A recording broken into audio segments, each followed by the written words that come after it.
ରାଧେ ରାଧେ ଶ୍ରେଣୀ ସାହିତ୍ୟ ବହିର ନବମ ପାଠ ଦେଖ ପଢ଼ିବା ଉଠିଲୁ ଏଡ଼େ ବେଗି କାହିଁକିରେ। ଉଠିଲୁ ଏଡ଼େ ବେଗି କାହିଁକିରେ କ'ଣ ବୁଝୁଛ? ତାହେଲେ ଏତେ ଶୀଘ୍ର କାହିଁକି ଉଠି ପଡ଼ିଲୁ ବୋଲି କୁହାଯାଇଛି। ତମର ଆଗରୁ ପୁରୁଣା ବହିର ଗୋଟେ ପଦ୍ୟ ଥିଲା ପ୍ରଭାତ ଅବକାଶ, ସେଇଟା ମାତା ଯଶୋଦା କୃଷ୍ଣଙ୍କୁ ନିଦରୁ ଉଠେଇବା ପାଇଁ କହିଛନ୍ତି। ସେଇଟା ଲେଖିଥିଲେ କିଏ? ବନମାଳୀ ଦାସ ଲେଖିଥିଲେ। ସେଟାର କବି ଥିଲେ ବନମାଳୀ ଦାସ। ଏଇଟା ବି ସେଇଭଳି ଭାବରେ ଗୋଟେ ପଦ୍ୟ ପଢ଼ିବା। ଉଠିଲୁ ଏଡ଼େ ବେଗି କାହିଁକିରେ। ତାହେଲେ ମାତା ଯଶୋଦା ଏଇଠି ଶ୍ରୀକୃଷ୍ଣଙ୍କୁ ଶୀଘ୍ର ଉଠିଗଲୁ ବୋଲି କାହିଁକି ସେଇ କଥା କହୁଛନ୍ତି। ପଢ଼ିବା ବୁଝିବା କ'ଣ କହିଛନ୍ତି ମାତା ଯଶୋଦା। ଦେଖ ତାହେଲେ ଆଗେ ଆମେ ପଦ୍ୟଟାକୁ ପଢ଼ିବା ପୂର୍ବରୁ ତାର କବି ପରିଚୟଟା ପଢ଼ିବା। ଦେଖ କବି ପରିଚୟ କ'ଣ ଦିଆଯାଇଛି। ତାହେଲେ ଆମର ଏଇଠି ଯେଉଁ ଲେଖାଟା ଉଠିଲୁ ଏଡ଼େ ବେଗି କାହିଁକିରେ, ଏଇଟା କିଏ ଲେଖିଛନ୍ତି? କବି ଗୋପାଳ କୃଷ୍ଣ ପଟ୍ଟନାୟକ। କବି ଗୋପାଳ କୃଷ୍ଣ ପଟ୍ଟନାୟକ ଲେଖିଛନ୍ତି ଆମର ଉଠିଲୁ ଏଡ଼େ ବେଗି କାହିଁକିରେ। ବୁଝିଲ, ମନେ ରଖିବ। କବି ଗୋପାଳ କୃଷ୍ଣ ପଟ୍ଟନାୟକ କେବେ ଜନ୍ମଗ୍ରହଣ କରିଛନ୍ତି? 1785 ମସିହାରେ ଜନ୍ମଗ୍ରହଣ କରିଛନ୍ତି। 1862 ମସିହାରେ ମୃତ୍ୟୁବରଣ କରିଛନ୍ତି। ସେ କେଉଁଠାରେ ଜନ୍ମଗ୍ରହଣ କରିଛନ୍ତି? ଗଞ୍ଜାମ ଜିଲ୍ଲାର ଅନ୍ତର୍ଗତ ପାରଳାଖେମୁଣ୍ଡି ସହରରେ ଜନ୍ମଗ୍ରହଣ କରିଛନ୍ତି। ମନେ ରଖିବ, ତାଙ୍କ ଜିଲ୍ଲା ନାଁ ହେଉଛି ଗଞ୍ଜାମ ଜିଲ୍ଲା, ତାଙ୍କ ସହର ନାଁ ହେଉଛି କ'ଣ? ପାରଳାଖେମୁଣ୍ଡି। ବୁଝିପାରିଲ? ତାପରେ କ'ଣ କୁହାଯାଇଛି? ତାଙ୍କ ଦ୍ୱାରା ଲିଖିତ ପଦାବଳୀର ଭାଷା ଅତ୍ୟନ୍ତ ସରଳ ଓ ମର୍ମପର୍ଶୀ। ତାଙ୍କ ଦ୍ୱାରା ଯେଉଁ ଲେଖା ହେଇଛି ଲେଖା ଗୁଡ଼ାକ କ'ଣ? ସରଳ ଆଉ ମନକୁ ଛୁଇଁଯିବ ଯେମିତି, ସେଇଭଳି ଭାବରେ ଲେଖା ଗୁଡ଼ା। ତାପରେ କ'ଣ କୁହାଯାଇଛି? ତାଙ୍କ କୃତି ମଧ୍ୟରୁ ଶ୍ରୀ ଶ୍ରୀ, ବୃନ୍ଦାବନ ପରିକ୍ରମା, ଶ୍ରୀହରି, କୁସୁମ ସ୍ତବକ, ଚାଟୁ ପୁଷ୍ପାଞ୍ଜଳି, ପ୍ରେମ ଭକ୍ତି ଚନ୍ଦ୍ରିକା, ସ୍ୱପ୍ନ ବିଳାସ ଆଦି ପ୍ରଧାନ। ମନେ ରଖିବ ତାଙ୍କ ଦ୍ୱାରା ରଚିତ କୃତି ଗୁଡ଼ିକର ନାଁ କ'ଣ? ବୁଝିଲ। ଏଠାରେ ମା ଯଶୋଦାଙ୍କର ବାତ୍ସଲ୍ୟ ମମତା ବିଷୟରେ ବର୍ଣ୍ଣନା କରାଯାଇଛି। ସେଇ ଫାଷ୍ଟ ପଦ୍ୟଟା ପ୍ରଭାତ ଅବକାଶ ଯେଉଁ ଆମର ଆଗରୁ ଥିଲା, ସେଟାରେ ବି ସେମିତି ବାତ୍ସଲ୍ୟ ମମତା କଥା ବର୍ଣ୍ଣନା କରାଯାଇଥିଲା। ତମର ଏଇଠି ଉଠିଲୁ ଏଡ଼େ ବେଗି କାହିଁକିରେ ବି ଏଇଟାରେ ବି ମାତା ଯଶୋଦାଙ୍କର ବାତ୍ସଲ୍ୟ ମମତା କଥା ବର୍ଣ୍ଣନା କରାଯାଇଛି। ଏଠି ବର୍ଣ୍ଣନା କରିବାର ଅର୍ଥ କ'ଣ? ଏଠି ଶୀଘ୍ର ଉଠି ପଡ଼ିଛନ୍ତି ବୋଲି ବର୍ଣ୍ଣନା କରିଛନ୍ତି। ସେଟାର ବର୍ଣ୍ଣନା କରାଯାଇଥିଲା ଶ୍ରୀକୃଷ୍ଣ ଶୀଘ୍ର ନିଦରୁ ଉଠୁନାହାନ୍ତି, ସେଇ ବିଷୟରେ ବର୍ଣ୍ଣନା କରାଯାଇଥିଲା। ସେଟା ବନମାଳୀ ଦାସ ଲେଖିଥିଲେ। ଏଇଟା ତମର କବି ଅଛନ୍ତି ଗୋପାଳ କୃଷ୍ଣ ପଟ୍ଟନାୟକ। ମନେ ରଖିବ। ବୁଝିଲ? ତାହେଲେ ଆମର ଏଠି କେଉଁ ବିଷୟରେ ବର୍ଣ୍ଣନା କରାଯାଇଛି? ମାତା ଯଶୋଦାଙ୍କର ବାତ୍ସଲ୍ୟ ମମତା ବିଷୟରେ ବର୍ଣ୍ଣନା କରାଯାଇଛି। ମାତା ଯଶୋଦାଙ୍କର ସ୍ନେହ ବିଷୟରେ ବର୍ଣ୍ଣନା କରାଯାଇଛି। ବୁଝିପାରିଲ? ଦେଖ ତାହେଲେ ଆମେ ପଢ଼ିବା ତାହେଲେ ଏବେ କବିତାଟାକୁ ଦେଖି ବୁଝିବା ତା ପଦ ଗୁଡ଼ାକ କ'ଣ କୁହାଯାଇଛି। ତାହେଲେ ମାତା ଯଶୋଦା ଶ୍ରୀକୃଷ୍ଣଙ୍କୁ କ'ଣ କହୁଛନ୍ତି? ଫାଷ୍ଟ ପଦ ଦେଖ କ'ଣ କୁହାଯାଇଛି ପଢ଼ିବା। ଉଠିଲୁ ଏଡ଼େ ବେଗି କାହିଁକିରେ, ଦୁଃଖୀ ଧନ ଦଧି ମନ୍ଥାଇ ଦେବୁ ନାହିଁକିରେ। ତାହେଲେ ମାତା ଯଶୋଦା ଏଠି କ'ଣ କହୁଛନ୍ତି? ଶ୍ରୀକୃଷ୍ଣ ଶୀଘ୍ର ନିଦରୁ ଉଠି ପଡ଼ିଛନ୍ତି, ସେଇଥିପାଇଁ ଶ୍ରୀକୃଷ୍ଣଙ୍କୁ ଦୁଃଖୀ ଧନ ବୋଲି ସମ୍ବୋଧନ କରିକି କହୁଛନ୍ତି। ବୁଝିଲ? ତାହେଲେ କ'ଣ କୁହାଯାଇଛି? କହୁଛନ୍ତି କି ମାତା ଯଶୋଦା କହୁଛନ୍ତି ସ୍ନେହରେ ଶ୍ରୀକୃଷ୍ଣଙ୍କୁ ଦୁଃଖୀ ଧନ ବୋଲି ଡାକିକି ପଚାରୁଛନ୍ତି। ତାହେଲେ ଆଜି ଏତେ ଶୀଘ୍ର ସକାଳୁ ତୁ ନିଦରୁ କାହିଁକି ଉଠି ପଡ଼ିଲୁ ବୋଲି କହୁଛନ୍ତି। ବୁଝିପାରିଲ? ତାପରେ କ'ଣ କହୁଛନ୍ତି? ମୋତେ ଆଜି ଦଧି ମନ୍ଥାଇ ଦେବୁ ନାହିଁ ବୋଲି। ଦଧି ମାନେ କ'ଣ? ଦହି। ବୁଝିଲ? ଦହିରୁ ଲହୁଣୀ କାଢ଼ିବା ପାଇଁ ଦେବୁ ନାହିଁ କିରେ ବୋଲି କହୁଛନ୍ତି ଶ୍ରୀକୃଷ୍ଣଙ୍କୁ ମାତା ଯଶୋଦା। ତାପରେ ଦେଖ କ'ଣ କୁହାଯାଇଛି। ଦେହ ପାଶରି ଦଣ୍ଡେ ନିଦ ନଗଲୁ ଏଡ଼େ, ବିଟଳ ହେଲୁ ମୋର ପାଇଁକିରେ। ତାହେଲେ ବୁଝିପାରିଲ? ତାହେଲେ କ'ଣ କୁହାଯାଇଛି? ତାହେଲେ ମାତା ଯଶୋଦା ପୁଣି କ'ଣ କହୁଛନ୍ତି? ଦେହ ପାଶରି ଦଣ୍ଡେ, ତା ମାନେ କ'ଣ? ତୁ ନିଜ ଶରୀର ଓ କ୍ଳାନ୍ତିକୁ ଭୁଲି ଟିକିଏ ନିଦ ନଗଲୁ ଏଡ଼େ, ତା ମାନେ କ'ଣ? ଟିକିଏ କ୍ଳାନ୍ତିକୁ ଭୁଲି ଟିକିଏ ହେଲେ ଭଲରେ ଶୋଇଲୁ ନାହିଁ ବୋଲି କହୁଛନ୍ତି। ବୁଝିଲ? ତାପରେ କ'ଣ କହୁଛନ୍ତି? ବିଟଳ ହେଲୁ ମୋର ପାଇଁକିରେ, ତା ମାନେ କ'ଣ? ତୁ ମୋ ପାଇଁ ଏତେ ବ୍ୟାକୁଳ ଆଉ ଅସ୍ଥିର ହୋଇପଡ଼ିଲୁ କାହିଁକି ବୋଲି କହୁଛନ୍ତି। ବୁଝିପାରିଲ? ତାହେଲେ ସେ ଶୀଘ୍ର ଯେଉଁ ଉଠି ପଡ଼ିଛନ୍ତି ଶ୍ରୀକୃଷ୍ଣ ନିଦରୁ, ମାତା ଯଶୋଦା ତାଙ୍କୁ ସ୍ନେହରେ କହୁଛନ୍ତି ତୁ ଏତେ କ୍ଳାନ୍ତି ଯାଇକି ବି ସବୁ ଭୁଲି ଯାଇକି ନିଦରୁ ଉଠି ପଡ଼ିଲୁ ଏତେ ଶୀଘ୍ର କାହିଁକି? ତୁ ମୋ ପାଇଁକି ଏତେ ବ୍ୟାକୁଳ କାହିଁକି ହେଲୁ, ଏତେ ଅସ୍ଥିର କାହିଁକି ହୋଇପଡ଼ିଛୁ ବୋଲି କହୁଛନ୍ତି। ବୁଝିଲ?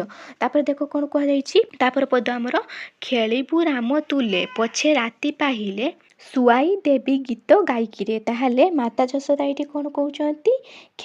ଖେଳିବୁ ରାମ ତୁଲେ, ତା ମାନେ କ'ଣ? ରାତି ସମ୍ପୂର୍ଣ୍ଣ ପାଇଗଲେ ତୁ ତୋର ବଡ଼ ଭାଇ ବଳରାମଙ୍କ ସହିତ ଖେଳିବୁ ବୋଲି କହୁଛନ୍ତି। ପଛେ ରାତି ପାହିଲେ। ବୁଝିଲ? ଖେଳିବୁ ରାମ ତୁଲେ ପଛେ ରାତି ପାଇଲେ, ତା ଅର୍ଥ ହେଉଛି ତୁ ରାତି ପୁରା ସମ୍ପୂର୍ଣ୍ଣ ପାଇଗଲା ପରେ ତୁ ତୋ ବଡ଼ ଭାଇ ବଳରାମଙ୍କ ସହିତ ଖେଳିବୁ ବୋଲି କହୁଛନ୍ତି। ଏଯାଏଁ ରାତି ପାହିଲେ ଛୋଟ ଛୁଆ ବେଳେ ଛୁଆ ଗୁଡ଼ାକ ଶୀଘ୍ର ଉଠି ପଡ଼ନ୍ତି, ସେଇଭଳି ଭାବରେ ଶ୍ରୀକୃଷ୍ଣ ନିଦରୁ ଶୀଘ୍ର ଶୀଘ୍ର ଉଠି ପଡ଼ିଛନ୍ତି ଯେଉଁ ମାତା ଯଶୋଦା ସେଗୁଡ଼ା ସବୁ ତାଙ୍କୁ କହୁଛନ୍ତି।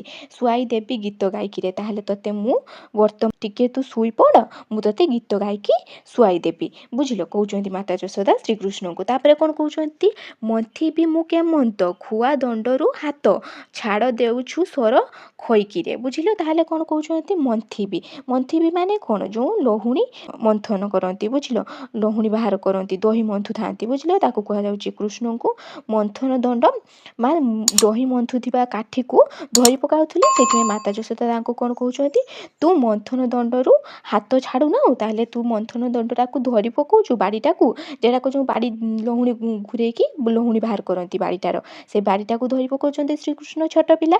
ସେଇଥିପାଇଁ ସେ କହୁଛନ୍ତି ତୁ ଧରି ପକାଉଛୁ, ଛାଡ଼ୁନାଉ, ମୁଁ କେମିତି ଦହି ମନ୍ଥିବି, ତାହେଲେ ଲହୁଣୀ କେମିତି ବାହାର କରିବି ବୋଲି କହୁଛନ୍ତି। ତୁ ହାତ ଛାଡ଼ିଦେଲେ ମୁଁ ସର ଲହୁଣୀ ତୋତେ ଖୁଆଇବି, ଦହିରୁ ଲହୁଣୀ ବାହାର କରିକି ମୁଁ ତୋତେ ସର ଲହୁଣୀ ଖୁଆଇବି, ତୁ ଟିକେ ହାତ ଛାଡ଼ିଦେଲେ।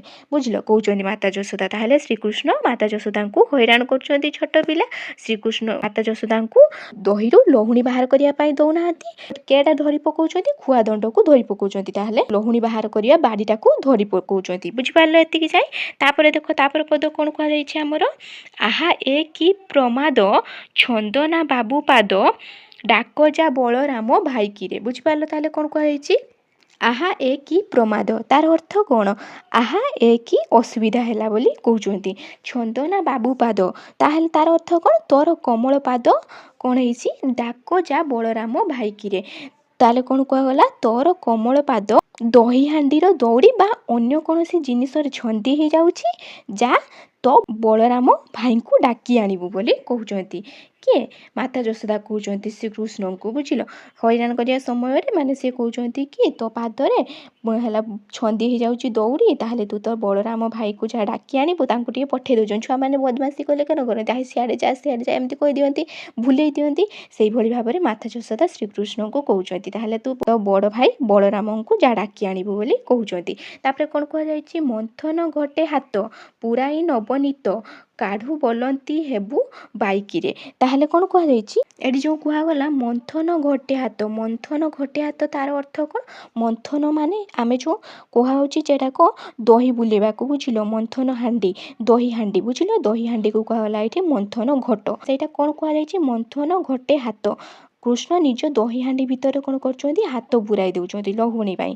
ବୁଝିଲ, ପୁରାଇ ନବନୀତ, ନବନୀତ ମାନେ ହେଉଛି ଦହୁଣୀ, ଲହୁଣୀ କୁହାଯାଇଛି ନବନୀତ। ତାର ଅର୍ଥ ଲେଖିବ, ଯେଗୁଡ଼ା ମୁଁ ଅର୍ଥ କହିଦେଉଛି, କାଢ଼ୁ ବୋଲନ୍ତି ହେଲୁ ବାଇକିରେ, ତାହେଲେ ତୁ ଦହି ହାଣ୍ଡିରେ ହାତ ପୂରେଇକି ଲହୁଣୀ କାଢ଼ିବାକୁ ବାୟା ହେଲୁ, ପାଗଳ ହେଲୁ ବୋଲି ମାତା ଯଶୋଦା ଶ୍ରୀକୃଷ୍ଣଙ୍କୁ ସ୍ନେହରେ କହୁଛନ୍ତି।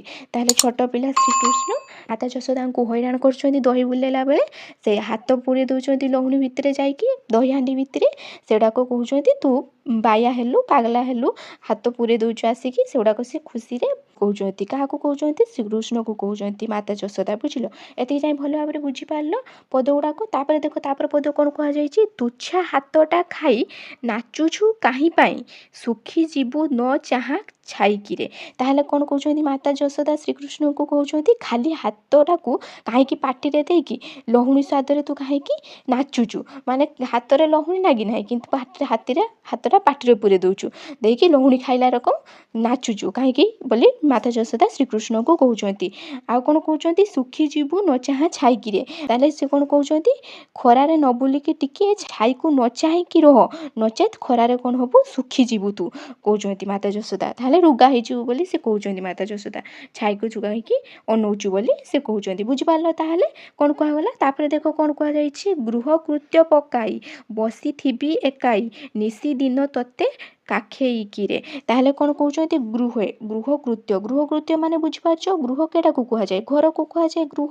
ତାହେଲେ ମା ଅଭିମାନ ଓ ସ୍ନେହରେ କ'ଣ କହୁଛନ୍ତି, ମୁଁ କ'ଣ ଘରର ସବୁ କାମଧନ୍ଦା ଛାଡ଼ିକି ଦିନ ରାତି କେବଳ ତୋତେ କଳେଇ କାଖି ଧରି ବସିଥିବି ନା କ'ଣ ବୋଲି ଏମିତି କହୁଛନ୍ତି। ତାହେଲେ ମାତା ଯଶୋଦାଙ୍କର ଛୋଟ ପିଲା ଯେଉଁ ଶ୍ରୀକୃଷ୍ଣ, ସେ ହଇରାଣ ହରକତ କରୁଛନ୍ତି, ବଦମାସି କାମ କରୁଛନ୍ତି, ସେଥିପାଇଁ ତାହେଲେ ସେ ମାତା ଯଶୋଦା କ'ଣ କହୁଛନ୍ତି, ମୁଁ ମୋର ଘର କାମ ନ କରିକି ଦିନ ସାରା ତୋତେ କ'ଣ କାଖେଇ ବୁଲୁଥିବି ନା ନା କ'ଣ ନିଶି ଦିନ ମାନେ କ'ଣ ଦିନ ସାରା ବୁଝିଲ ତାହେଲେ ଦିନ ରାତି ଦିନ ନିଶି ମାନେ ରାତି ବୁଝିଲ ଦିନ ରାତି କ'ଣ ମୁଁ ତୋତେ କାଖେଇ ବୁଲୁଥିବି ନା କ'ଣ ବୋଲି ମାତା ଯଶୋଦା ଶ୍ରୀକୃଷ୍ଣଙ୍କୁ କହୁଛନ୍ତି। ଏତିକି ଯାଇ ଭଲ ଭାବରେ ବୁଝିପାରିଲ। ତାପରେ ଦେଖ କ'ଣ କୁହାଯାଇଛି ତାପରେ ପଦରେ ପଣତରେ ବଦନ ପଛି ଦେଲେ ଚୁମ୍ବନ ଗୋପାଳ କୃଷ୍ଣ ଚିନ୍ତେ ଦୁହିଁକିରେ। ତାହେଲେ କ'ଣ କୁହାଯାଉଛି ପଣତରେ କାହା ପଣତରେ ତାହେଲେ କୁହାଯାଇଛି ମାତା ଯଶୋଦାଙ୍କ ପଣତରେ। ଏହା କହି ମାତା ଯଶୋଦା କ'ଣ କହୁଛନ୍ତି ନିଜ ଲୁଗାରେ କ'ଣ କରୁଛନ୍ତି ତାଙ୍କ କାନିରେ ଲୁଗା କାନିରେ ଯେଉଁ ପଣତ କାନି କୁହାଯାଏ ସେଇଟାକୁ ଲୁଗା କାନିକୁ ତାଙ୍କ ପଣତରେ ସେ କ'ଣ କରୁଛନ୍ତି ମାତା ଯଶୋଦା ଶ୍ରୀକୃଷ୍ଣଙ୍କ ମୁହଁକୁ ପୋଛି ଦେଉଛନ୍ତି। ଆଉ କ'ଣ କରୁଛନ୍ତି ଆଦରରେ ଚୁମ୍ବନ ଦେଉଛନ୍ତି। ପୋଛି ଦେଇକି କ'ଣ କରୁଛନ୍ତି ଚୁମ୍ବନ ମାନେ କ'ଣ ଗେଲ କରୁଛନ୍ତି ଖୁସି ହେଉଛନ୍ତି ଯେଉଁ କୁହାଗଲା ସେଇଟା କରୁଛୁ ବୁଝିପାରିଲେ ଏତିକି ଯାଇ। ତାହେଲେ ତାପରେ କ'ଣ କହୁଛନ୍ତି ଗୋପାଳ କୃଷ୍ଣ ଚିନ୍ତେ ଦୁହିଁକିରେ କ'ଣ କହୁଛନ୍ତି କବି ଗୋପାଳ କୃଷ୍ଣ ଏଠି କହୁଛନ୍ତି ଗୋପାଳ କୃଷ୍ଣ ଆମର ଲେଖିଛନ୍ତି କବିତାଟାକୁ ଏଇ ପଦ୍ୟଟାକୁ। ତାହେଲେ ସେ କ'ଣ କହୁଛନ୍ତି ଗୋପାଳ କୃଷ୍ଣ ମାତା ଯଶୋଦା ଓ ବାଲ୍ୟକୃଷ୍ଣଙ୍କର ଏହି ଅପୂର୍ବ ସ୍ନେହ ରୂପକ ମନରେ ଧ୍ୟାନ କରୁଛନ୍ତି। ବୁଝିପାରିଲ ଲାଷ୍ଟରେ ଏଠି ଲେଖା ହେଇଛି ଗୋପାଳ କୃଷ୍ଣଙ୍କ କଥା ମାନେ ଆମ କବି ଯେଉଁ ଲେଖିଛନ୍ତି ସେ ତାଙ୍କ ବିଷୟରେ ଲେଖିଛନ୍ତି। ତାହେଲେ ବୁଝିପାରିଲ ଆମର ଏଇ କବିତାଟାକୁ ତମର ଏଇଠି କବିତାଟା ସବୁ ସରିଗଲା। ତାହେଲେ ଏଇ କବିତାରେ ଆମେ କ'ଣ ବୁଝିଲେ ଏଇ କବିତାରେ କୃଷ୍ଣଙ୍କର ଯେଉଁ ଚପଳତା ଲହୁଣୀ ଖାଇବାରେ ସ୍ୱାଭାବିକ ଯେଉଁ ଜିଦ୍ କରନ୍ତି ଏବଂ ତା ମାତା ଯଶୋଦାଙ୍କର ଯେଉଁ ପୁତ୍ର ପ୍ରତି ଅସୀମ କ'ଣ ବାତ୍ସଲ୍ୟ ମମତା ଆଉ ଅତ୍ୟନ୍ତ ସ୍ନେହ ଯେଉଁ ସେଇ ବିଷୟରେ ଏଠି କବି ଆମର ଗୋପାଳ କୃଷ୍ଣ ବର୍ଣ୍ଣନା କରିଛନ୍ତି। ଭଲ ଭାବରେ କବିତାଟାକୁ ବୁଝିପାରିଲ। ଆଉ ଯେ ମାନଗୁଡ଼ା ବୁଝିପାରିଲନି ମୋତେ କମେଣ୍ଟରେ ପଚାରିବ ହେଲା। ଯଦି ଭିଡ଼ିଓ ଭଲ ଲାଗିଲା ଭିଡ଼ିଓକୁ ଗୋଟେ ଲାଇକ୍ କରିବ ଆଉ ଚ୍ୟାନେଲକୁ ଏଯାଏଁ ଯଦି ସବସ୍କ୍ରାଇବ୍ କରିନାହ ତାହେଲେ ଚ୍ୟାନେଲକୁ ସବସ୍କ୍ରାଇବ୍ କରିବ। ଯେତେବେଳେ ବି ମୁଁ ତୁମର ଏଇଗୁଡ଼ା ପ୍ରଶ୍ନ ଉତ୍ତର ଛାଡ଼ିବି ପାଠ୍ୟ ଅନ୍ତର୍ଗତ ପ୍ରଶ୍ନ ଉତ୍ତର ଯେନ ତୁମେ ମାନେ ସମସ୍ତେ ପାଇପାରିବ ବୁଝିଲ।